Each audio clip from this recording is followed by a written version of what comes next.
shut down all the fingers that were being... All right, I think we are ready to get started. I was a parent. Okay. Well, first I wanted to start off by thanking everyone for coming today. To give you a little bit of information about what we're doing here, we collaborated at On Campus and her campus at WVU collaborated tonight to put on a panel as part of our Ed On Campus release party for Mirage Magazine. So the panel is going to discuss some of the resources available in our area for those overcoming addiction. And our lovely experts are going to talk about what they do in their area. Alrighty, my name's Maura Flynn. I'm the president of her campus at WVU. Again, thank you guys all for coming out to talk about addiction recovery. So we're going to introduce the panelists first. First, we have Carmen Capozzi from Sage's Army. Next, we have Dave Lettrick from Bridge to the Mountains. Now, Ashley Potts from Allegheny Health Network. And Mark Jackson from Harrison County Day Report Center. So our first question will be for Carmen. And we're wondering if you can tell us a little bit about the story behind Sage's Army and what you are hoping to accomplish with this organization. Well, I lost my son, Sage. He was 20 years old. And it was a 3-year battle when we found out. He was 17 years old. And there was a lot of finger pointing at me and my family that I should have known, I should have seen, it's our fault. I'm a wrestling coach, I'm a baseball coach. My son wanted to golf at 8 years old. I had to learn how to golf. You know, I did what my son wanted to do. He wanted to play sports. He was a musician. And then one day, the star football player of his high school and another boy asked if they could go golfing. They worked for me, and they said, could we go golfing? And I said, enjoy the summer, enjoy the day. We got a call an hour later that they were breaking into cars. And that's when it got exposed to us that the young man that was the star football player at his high school broke his leg, got prescribed Oxycontin, and liked it, and turned on his friends. And 2 of those boys are gone now. When Sage died, I couldn't shut up. Sage's Army started 10 days after Sage died. I heard Sage's voice say, Dad, get up. They're not back yet. You got to help. Sage's Army started. It blew up. Within 24 hours, 1,800 people, and it propelled me to D.C., Harrisburg, West Virginia, actually speaking at Morgantown High School 4 times, Ohio, changing laws, Narcan bill, Good Samaritan bill, being part of a solution and showing people the way, hope. Do I have more time? Yeah, absolutely. Okay. So one of the things that we do, I run a family group and a grief group. My family group, we teach our families how to walk with their loved one, not against them. When we found out Sage was using, the first advice that I got was, he has to want it, kick him out. And I said, he's 17. And they said, you're an enabler. And I said, I want to help my kid. If my son had any other disease, they would send us to their doctor and show us the way, you know. If Sage had diabetes, they would have took us to a doctor would have took us to a nutritionist. Nutritionist would have gave my wife a diet plan and said, you're going to cook different, you're going to cook healthy. So now she's going to cook, and now the whole dynamics of the family changes because now we're all eating healthy.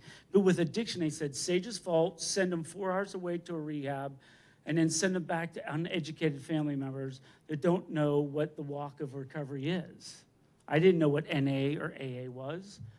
So, you know, you keep the family sick and in a place of not where they don't understand the walk of living sober. And Sage struggled. He struggled. He overdosed 3 times. The third one killed him. The first 2, the call we got, both calls were we hit him with Narcan, take your time. I didn't know what Narcan was. The third call was, you have to come and you have to come now. There was no, we hit them with Narcan. And then when I got there, I said, where's that Narcan stuff? And they said it was too late. There was none available. So that's why we pushed so hard for Narcan. I've been blessed. It's been 7 years. Sage died March 5th, 2012. And through getting up to face this, I've met Dave. I met Ashley. And I just met this guy. And we're all making a change in our communities. You know, I go to Harrisburg. I go to D.C. I sit on the advisory board for drug and alcohol abuse in Harrisburg. We get more work done in our communities with our voice than me sitting with a bunch of suit and tie guys going, yeah, see you next month, or see you in 3 months. So silence kills. You know, there's only one person who wants us silent, and that's the enemy. So speak up. Well, thank you. Dave, your organization, Bridge to the Mountains, does a lot of work with those living on the streets in Pittsburgh who also are struggling with addiction. So can you tell us a little bit about your work and then also explain how you're able to connect with those living on the streets and offer the resources that they need? Yeah. So there is a constant thread that runs through the community that I work with, and a lot of people will assume that that constant thread is addiction. It's often there. Substance use is part of it. The common thread is trauma, though. It's life trauma. When somebody ends up living on the street, they've already been through a tremendous amount of experiences in their life. And sometimes it's because related to substance uses that they had during the course of their life. Sometimes it's purely related to traumas that they've had throughout their life. So when somebody ends up on the street, trauma only, it doesn't take long before the strain of living on the street and the strain of living with that trauma leads to substance use. There's a disparity that sets in, and there's a community there that is supportive, but many times is supportive through substance use. Those that I find that are using substances and have been for a long time are at the end of a chain of events where everything else in their life is gone as a result. Most of them have been incarcerated. Most of them, if they do have family, they have family that will no longer have anything to do with them. And they're alone and they're on the street. So there is a level of disparity within the community of substance users on the street that is at a level a little bit higher and sometimes a lot higher than those who are struggling with substance use, who have not yet been isolated from the community that they had prior to substance use. That's one of the things that makes it unique. Our focus is, number one, keep people alive. And Carmen and I talked about this leading up to it, the frustration over Narcan availability, but we finally have it. It is finally available. We're at May 15th will be 1 year since a partnership that we started with Allegheny County Health Department. We're at 122 known reversals right now as a result of our Narcan distribution, and I anticipate that'll be somewhere around the 130 known range. We get great reporting. I think it's probably more in the neighborhood of 200 overdose reversals that we've been responsible for or had something to do with helping and in getting the resources in place to be able to reverse those. We work with inpatient organizations. We work with medically assisted treatment that's where I got to know Ashley, was through medically assisted treatment that she has available. And it's the front line. The streets are where we see all the trends. I know immediately when a high fentanyl dose lands. Usually before police know, before EMS know, I know because the street tells me. The people that I work with tell me. I see the trends. I know I can name you every single stamp bag that's pretty much in the city right now, and I can tell you what its fentanyl content is, and it is the front line. We learn a lot from those that we work with. It's part of what we do.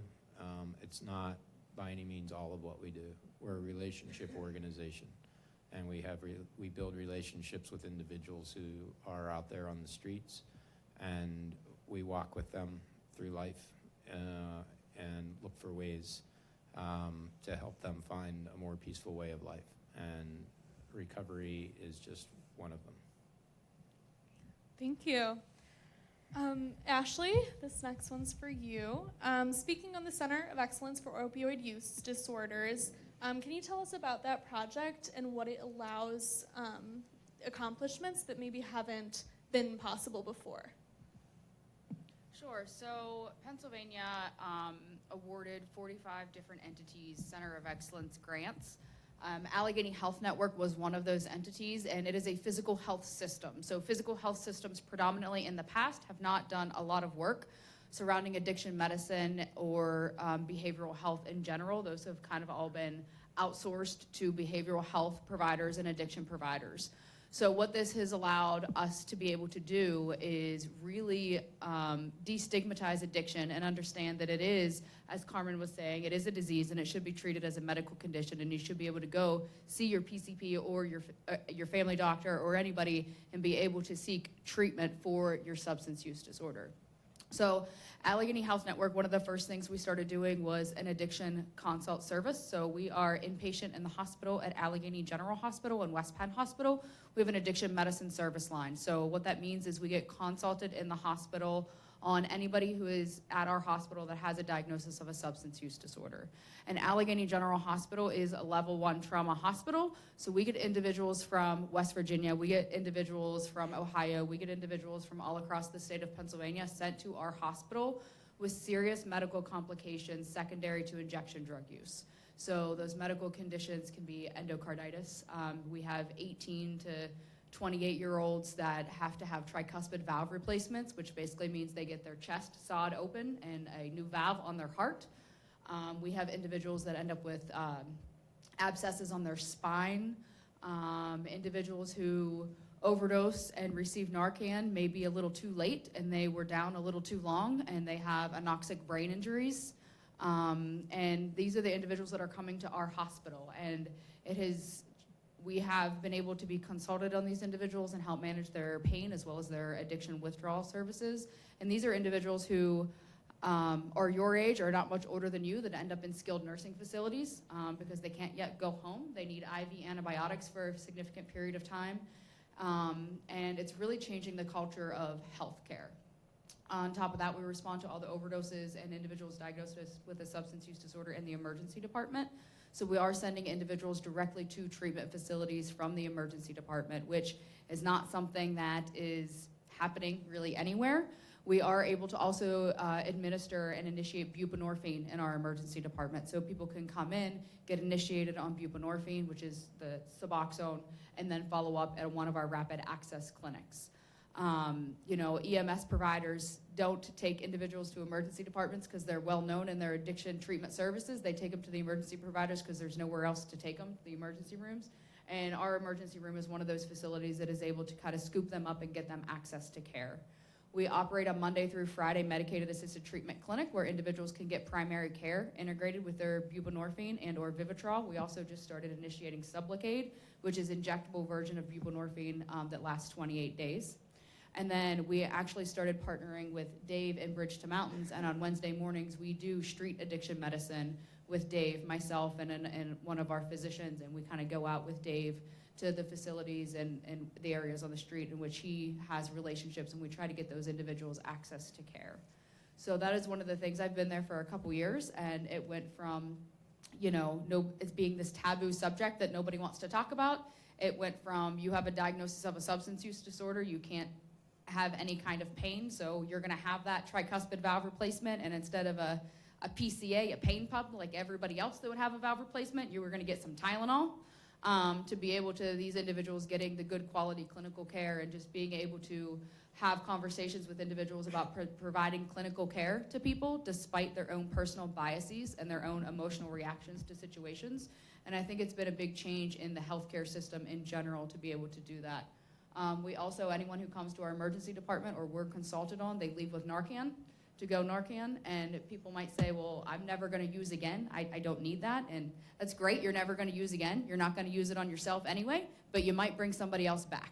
So as Dave was saying, they have 122 reversals, so it's really empowering to be able to give somebody a box of Narcan and let them know that they can use that on somebody that they see or they may encounter, and they have the opportunity to save somebody's life just as their life was saved, and that's a way that we're reaching people as well. Well, thank you. And Mark, you are working within the confines of the legal system to help people in recovery, and from the outside looking in, that system can appear very limiting. Can you tell us about your work with the federal drug courts and what it is that you're able to do for the people that you meet there? Well, working with the federal drug court system, and I'd like to introduce my name is Mark, and I am a person in long-term recovery. And working with individuals in the federal drug court system, that came about because we already had a program set up. It was a state drug court program, and we basically just brought the federal drug court program in. We modeled it after that. However, we made some tweaks when we did that. We actually brought a lot of outside individuals in and included them on the drug court team. And when we work with individuals, individuals come in 4 days a week. They have programming throughout the week. There's 3 phases and then an aftercare program. So individuals will be in the first phase for 4 months, then another 4 and another 4. But while they're doing their phases, the first phase, usually they are very, very constricted. There's not a lot that they can do. They can't move around a lot. They're not allowed to seek employment. And it makes it tough because we were talking just a little bit ago. I was talking with, I believe, Dave, and he was asking me, how do individuals survive? It's hard because they have to be in programming usually from about 8:30 to about 3 o'clock in the afternoon. They're going through this different programming throughout the course of the day. They're also expected once they get out of the programming at 3:30 that they have to have a job because a lot of these individuals live in sober living homes. These sober living homes cost in the area anywhere from $400 to $500 a month. They cost $1,000 down payment to get in here. So these individuals have to be able to pay to stay. So they've got a short window because they also have a curfew. So they have to be in the house by 10 o'clock. So now they've got this short window. They've got to go out here. They've got to get a job. They've got these things that they've got to do. And somewhere in the course of in that evening, they're also required. They've got to get 5 meetings a week in. So they've still got to maintain that recovery. But, the beauty of it is the judge that we have, Judge Michael Alloy, I tell him all the time, you're very blessed to have the judge that you have because he's very understanding and he works with individuals. He only has 2 rules for the federal drug court. One is show up and the other is be honest. If you're not honest, he can't work with you. He won't work with you. But, they come in, they do the programming, and they get to see what the full force of having a team behind them is. I have individuals, as a peer support specialist, individuals will come in and I'll sit down and I'll do one-on-one sessions with them, and they may come in and they'll have a problem that they think is this big. But, it's like, well, okay, we can't get your lawyer to answer a phone call.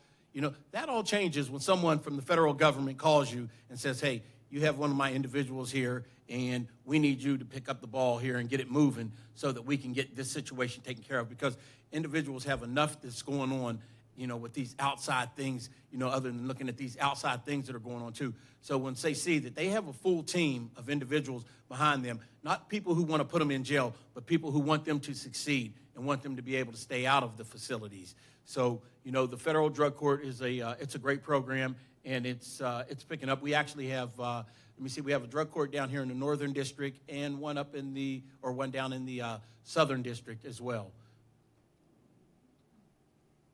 This is a question for any of you or all of you. Do you see effective ways to educate young people about addiction to prevent epidemics like this to continue to impact further generations?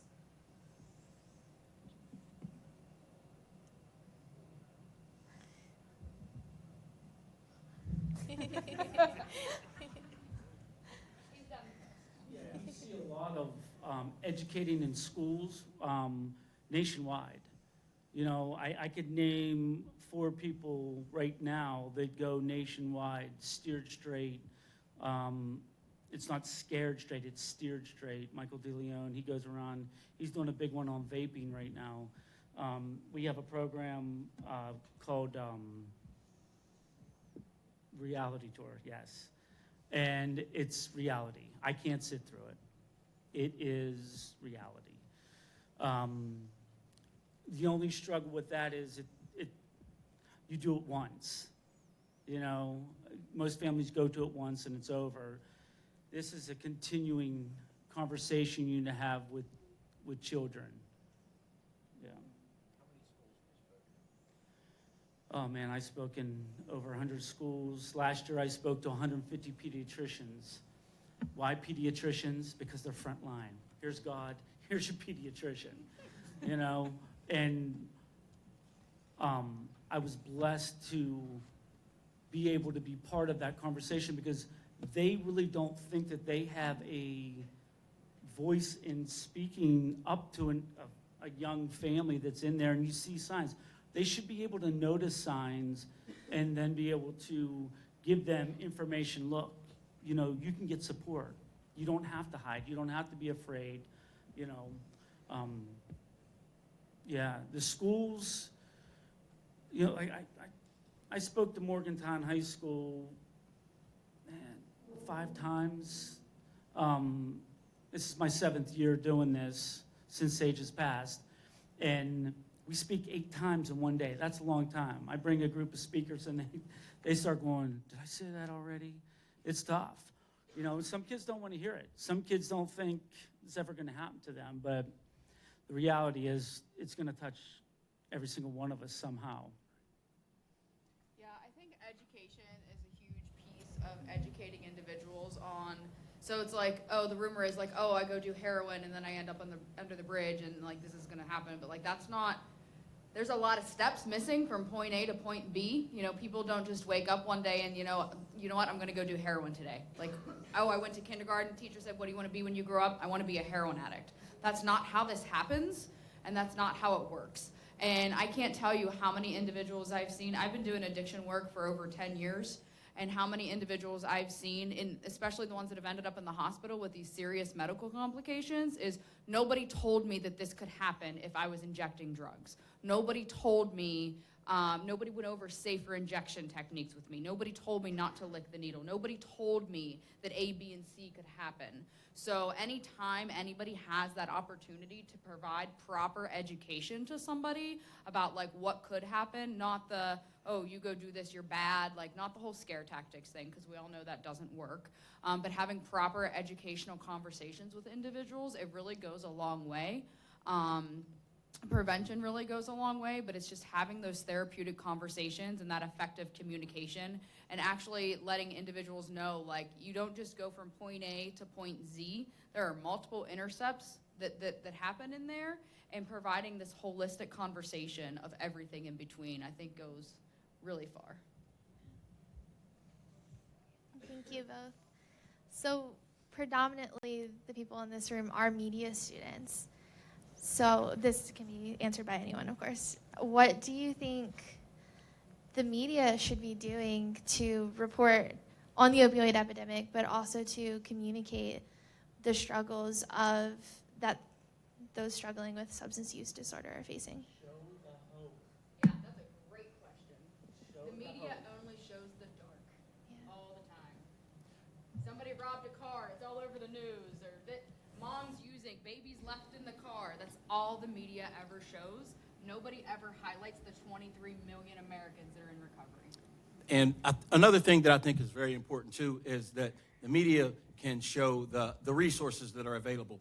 You know, what we see is individuals, you know, who have a substance use disorder problem. They go into detox, they go into rehab, they come out, and then they're like this. Okay, now what? Okay, well, now what is where you pick up the ball, because there are a ton of resources available. I talk to individuals on a daily basis, and I try to help them understand. Right now, I truly tell them, it is a felon's gold mine out there, as crazy as it sounds. Because right now, we have a glut of jobs in this state that are unfilled because we don't have people to fill those jobs. We have a lot of our young people who are out here and they're on drugs. So what I do is I try to help individuals understand, you know, that felony that you picked up is not the end of the road. You know, we learn ways around these things. There are such things as federal bonding. And what that is where the federal government will bond a company so that if I come in and I want a job, and on that application where I've checked that box where it says, have you ever been convicted of a crime? And it says yes, the first thing that you usually get is, I don't know, this guy's a thief. You know, well, that federal bond says, you know what, we'll guarantee your company up to $5,000 for a period of 6 months, you know, just to show you that this is an honest individual. And if he does anything dishonest in that period of time, well, you know what, we'll pay you, but then we're going to go see him about this whole thing. And then on the backside of it, you have a program that's called Work Opportunity Tax Credit, and that's also for employers. And what they do is, if there are hard-to-place individuals, and this isn't just for individuals who have felonies, individuals who have felonies, individuals who may be on SNAP, individuals that may have low education, you know, anyone hard to place, what they do is they give them an eligible tax break on, I think it's like their first $10,000 of salary. So on the front end, you have a insurance policy. On the back end, you've got a tax break. In the middle, you've got an individual who's willing to work. And when individuals are on parole, that's when I really try to get them to go out and sell. Because now, you know, a lot of people say, well, I'm on parole, but you know what? That's a selling point. You go tell that employer, you know what? Now you don't have to worry about drug screening me because my parole officer is going to be doing that, and all you have to do is call him, and you can get the results of my drug screens anytime you want to. So, you know, there are those resources available. There's resources, it's Work Initiative Opportunity Act, and that's a training program that's available. And it's available through just walking into your workforce office. You know, you let them know, I'm interested in, you know, getting some kind of job training. You know, they'll sit you down, they talk with you, they have you do an assessment that'll basically tailor to what type of work may be best suited for you. You know, all of these resources are available. The work tax credit, WIOA. There's also the apprenticeship programs. You know, I focus toward work. Individuals come out of these programs, they need to get back to work. We keep recovery first. You know, I make sure that they understand if you're not recovering, then any of these other things, it's a wash. You know, but if you keep your recovery out there in front of you, then basically here are opportunities that are available to you. And, you know, all you have to do is just reach out there. And, you know, I take them and keep them at that workforce office. Workforce is like the central. They have all of the resources that are available. And then anything else, you know, there are always things that I can do with them. And I always tell the individuals I work with, I'll do it with you, but I won't do it for you. You know, if you need me to hold your hand, I'll walk with you to work to the Social Security office to get that Social Security card. But when we get to that door, I'm going to step back because I need you to walk up there. I need you to speak for yourself. Because once you've learned that you can do it once, then you know that when you go to that DMV, it's a little easier. And every time you start to stand up a little bit taller, and it's like, you know what, I can do this. But you got to keep them in that recovery program. That's the most important thing.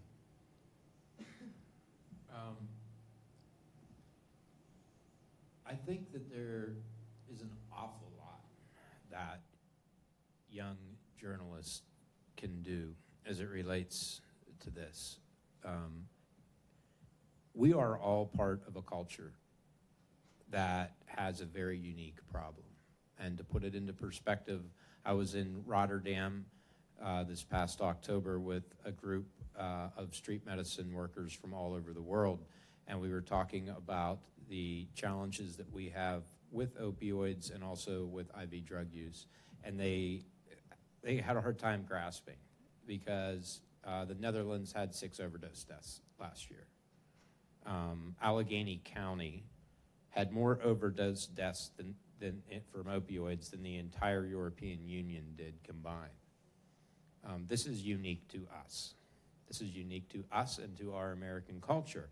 And everything that we have seen in the media from start to finish, from before you kids were born until now, is through a lens.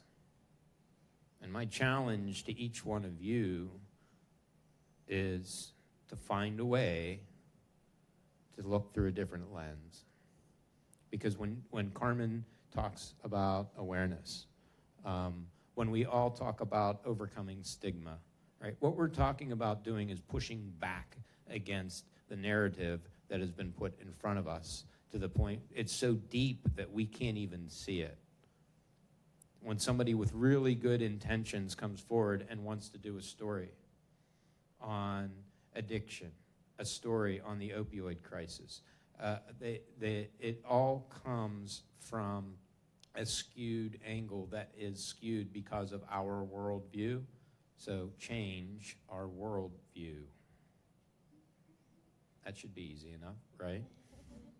But you're the media, right? You're journalists. Each one of you can start to make a difference.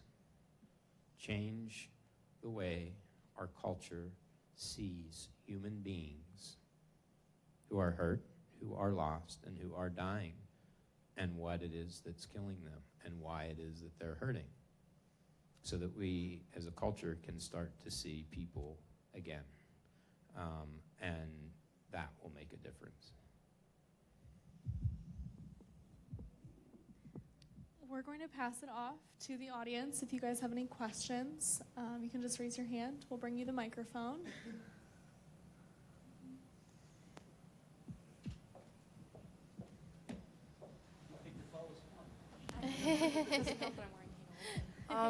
My name's Christina.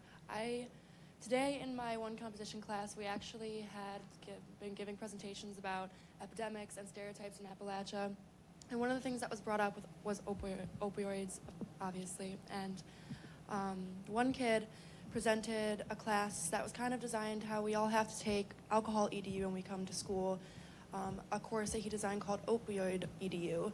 And I kind of wanted to know just if you think something like this should be given to students, and if so, when, and what would be the best way to present that? I'll start real quick on that. I think it's a great idea, but I wouldn't stop at opioids, okay?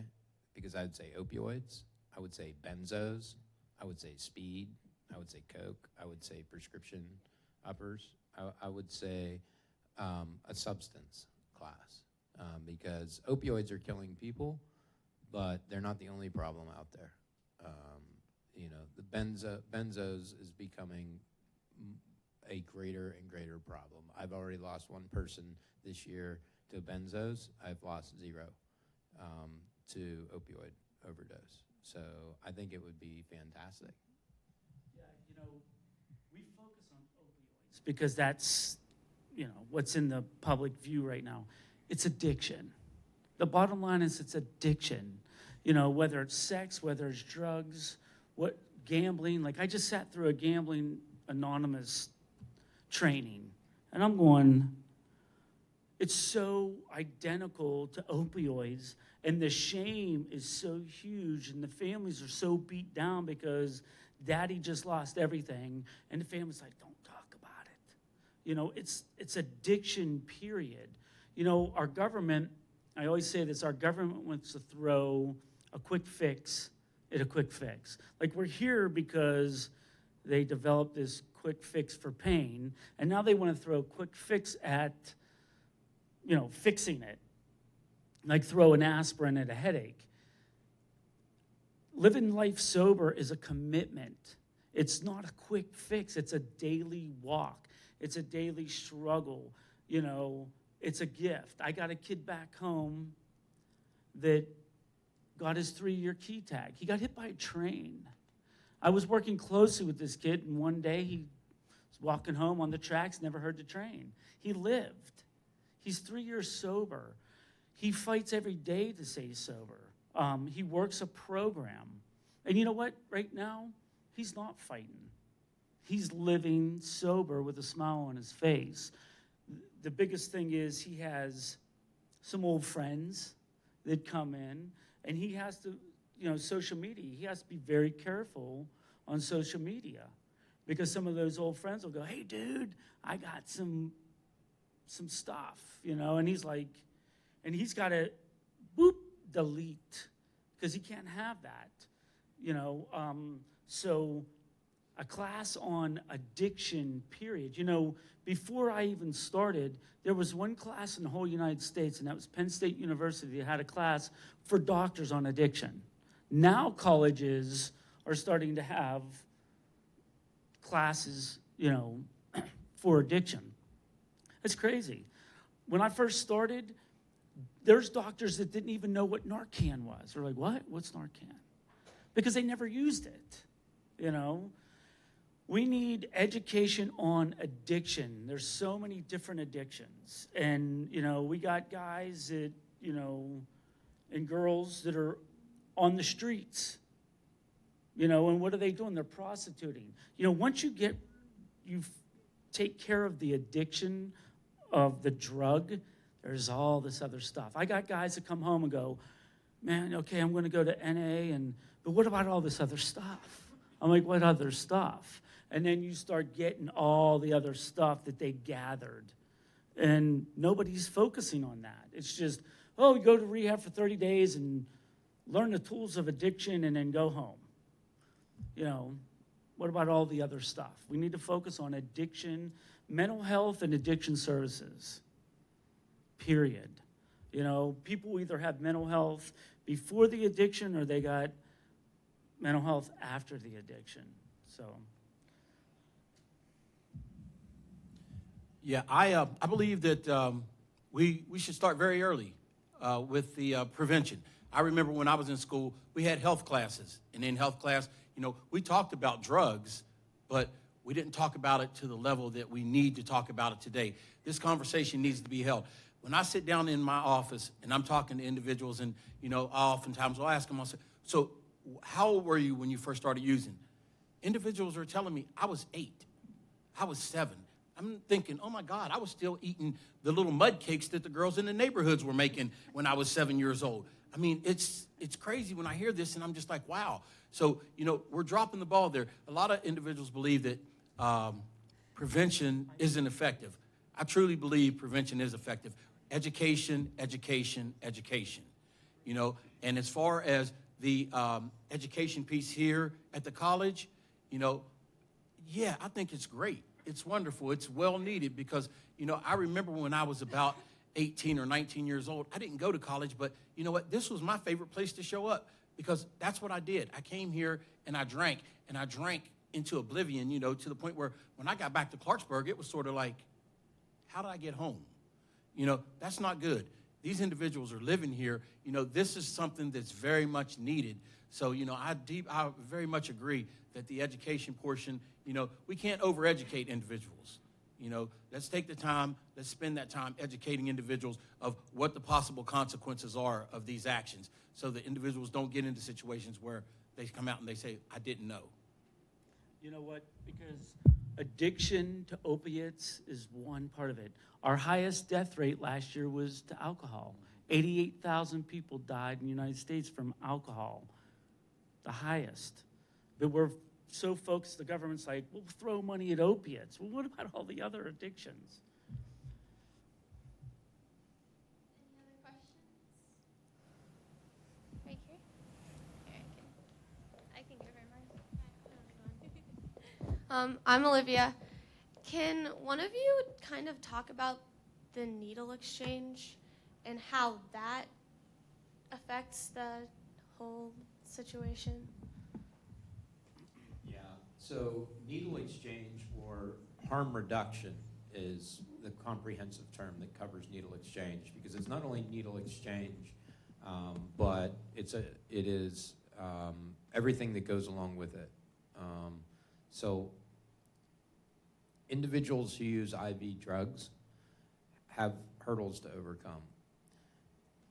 In our country, most of the states have laws against having a needle in your possession if you don't have a prescription for it. So what happens is a lot of people end up using needles over and over again, can't get access to clean needles. That's one of the main contributing factors to, as Ashley talked about, endocarditis and septic arthritis and deep infections that come from using. But there's also understanding what it does to your veins, understanding the other components that go along with utilizing a drug. There's a needle, there's something to put it in. Our layman's view is needle in a spoon. It's something like a spoon, but a sterile container that doesn't have bacteria in it. A cotton, for those of you that don't know, you're drawing the drug up into the syringe through a cotton that filters out the particulates. All of these things are part of harm reduction. All of these things are part of what is termed a needle exchange. Prevention Point Pittsburgh is an organization that I work very closely with, and I feel very strongly towards the need for harm reduction. You can't help anybody who's dead. You can't help anybody who dies as a result of being maimed and having a heart infection. And when somebody does get to the point where they don't want to live that life in that way and they want to move beyond it, if they can move beyond that life without having serious physical scars associated with it that make it that much harder, it's so important. And there's no legitimate reason not to teach harm reduction and to make harm reduction available to anybody that is in need of it. It would be ridiculous for us to keep syringes away from people who will get sick if they don't get insulin every day. Fact of the matter is, somebody who has a physical dependency on an opioid will get sick if they don't have an opioid every day. So why would we force them to put more risk by restricting their access to those tools? So harm reduction itself is a set of practical strategies aimed at reducing harm associated with injection drug use. So the motto is, as long as the person is breathing, we have a chance. So if you look at it from a public health crisis, because safer injection techniques and works and all those things are a very taboo thing to talk about, if you look at it from a public health crisis, the benefit of having a syringe exchange program in your community does a lot of things. It reduces the chance of infectious complications such as the endocarditis, the abscesses, all of those things. It also reduces the spread of HIV, hepatitis C, all of those kinds of complications. So if somebody is having these conversations, we can then reduce that from a public health standpoint. Without syringe exchange programs, I believe it was the state of Indiana recently had a HIV or hepatitis C outbreak. HIV outbreak that there were numerous new cases of HIV that cost the state millions of dollars from the use of sharing needles. So if we look at it from a public health standpoint, the medical complications, the cost to healthcare without having safer injection and syringe exchange programs is astronomical. Every surgery that I'm telling you about is a couple $100,000. So what that looks like from the public health standpoint, and it also, the syringe exchange programs are also set up to where, we don't condone using, but we're not going to judge you for it. We're going to support you through this process. We're going to build a relationship with you, and we're going to help you get from point A to point B. So if that means that I'm going to come and I'm going to meet with you out on the street and I'm going to have a conversation with you and we're going to work through this process, then that's what I'm going to do. And we work with individuals who are still using substances, and we build that relationship with them. And at the end of the day, we might be that only safe space for that individual, that only person that they have to talk to, because nobody else in their family or in their circle, quite frankly, cares whether they're dead or alive anymore. So we could be that safe connector for them between what society has oppressed them into and the rest of the world, and that link between the two. Also, all the syringe exchange programs give out naloxone, and there is hundreds and hundreds of documented saves with naloxone every year from syringe exchange program data. And then they do wound care out on the streets, so small abscesses and drainages, they'll do that out on the streets because oftentimes individuals will not present at healthcare facilities because of how they are treated. They don't always get treated very well, and they don't always get acknowledged for having the disease and what it is. And then once they're ready, if they're ready to take that step, if they want to, they will get them connected to appropriate treatment facilities, whether that be methadone, Suboxone, Vivitrol, inpatient drug and alcohol rehab. So the entire conversation of having these syringe exchange programs is a huge benefit to the greater good if people could just get over the stigma associated with those taboo words like, oh my God, a needle.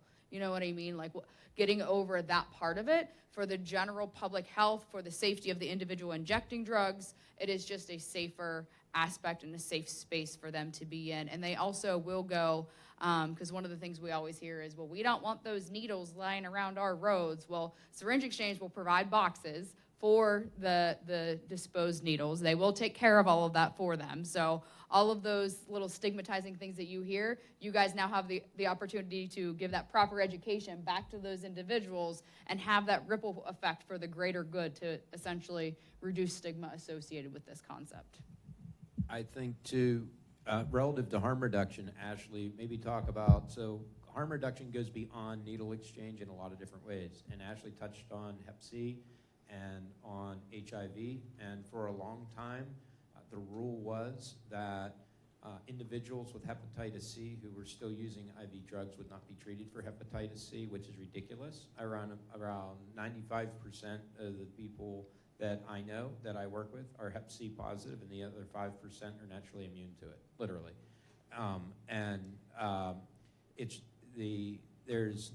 It is the fastest way that you can spread hepatitis C is by not having access to clean needles and having somebody that has Hep C. So Allegheny Health Network has been fantastic in beginning to treat individuals for Hep C, to cure them of Hep C while they are still using IV drugs, recognizing that what they are taking away is one more person that is out there that has Hep C who might end up sharing with somebody else and spread it that much farther. And the same thing with HIV, if you want to talk a little. Yeah, so just briefly, so before insurance companies would not pay for treatment for hepatitis C if you were still actively using substances, and then the stigma associated with it, the physicians wouldn't do it. So now, understanding that as a public health crisis, we are getting these individuals treated for hepatitis C. One of the things our clinic does is STD, HIV, hepatitis C testing. And there is also, our physicians will do what's called PrEP, and it's essentially preventative measures for individuals who are still going to inject substances. It's preventative measures for HIV and or other infectious complications. So they are really trying to kind of connect individuals and to take as many preventative measures as possible, and also treat individuals. It used to be, if you ever encounter this, it used to be you had to get an interferon injection coupled with a pill called ribavirin that made you really, really sick, and nobody wanted to do it. Now it's just a pill you take once a day for 12 weeks called Harvoni. So the treatment world has come a long way with hepatitis C, and that is something that we're able to do. And I'm very fortunate to be able to work in the harm reduction program at home. And when I first heard harm reduction, it was needle exchange. I thought everyone was crazy. I was like, no, this is insane. You don't give individuals with a drug problem needles. But once I sat down, it's all about the education. When you sit down and you read the studies, the science is there. This reduces harm. And individuals who are using drugs intravenously, this is a group of individuals that when they come in, once they step out that door, they disappear. So this is like a ghost population. So this is an opportunity, as others have said, to actually bring them in, check and see, what other medical issues are you having? What things do you have going on? This is a chance to show them you're a human being to us. This is a non-judgment zone. We have individuals who come in, and one of the young ladies who came into our first harm reduction program, we were talking to her, and she said, you know what? She said, I keep coming back here because you all treat me like a human being. And, we modeled our program after a program right here in this city, right here in Morgantown. You have an excellent program up here. Program works well. And also, you have a great collegiate recovery program here. There's a collegiate program here that is being modeled all over the state now. Marshall started one. There's also one that's being started down at, I believe it's Glenville or Shepherd College. But the harm reduction program, it's as simple as this. Individuals who use intravenously, they're not going to stop using because they don't have a clean needle. They're going to use, and they're going to continue to use. So by providing those clean needles, basically what it's doing is bringing those that harm down. And, it's important to remember, there's a lot of stigma out there. So, it needs to be fought. We have people in our city, actually the police will come to the harm reduction program, stand out front, and it doesn't deter the individuals who are coming in. But I will go out and I'll have a conversation with them, and they're usually young guys, about 20, 25 years old, until we get around to the part where I ask them, well, if you retch in someone's pocket, would you rather be stuck with a clean needle or one that's been used? Most of them don't like to answer that question because the truth of the matter is, if it's going to be stuck, it will be a clean needle. But, it's a great program, and when they start to throw those things at me, what I remind them is that we have an 80% return rate on the syringes that we give out. And if we didn't have that 80% return rate, just imagine what that 100% non-return rate would look like all over the community. Amen. Well, I think that is all we have time for today. These conversations are crucial to have in order to push back against the stigmas and narratives that they were talking about tonight. So thank you all again for joining us, and thank you to our experts for joining us for this discussion. Please head to the back and check out the raffles and refreshments that we have, and also make sure to look at Mirage Magazine's new issue, the Resilience issue. Thank you.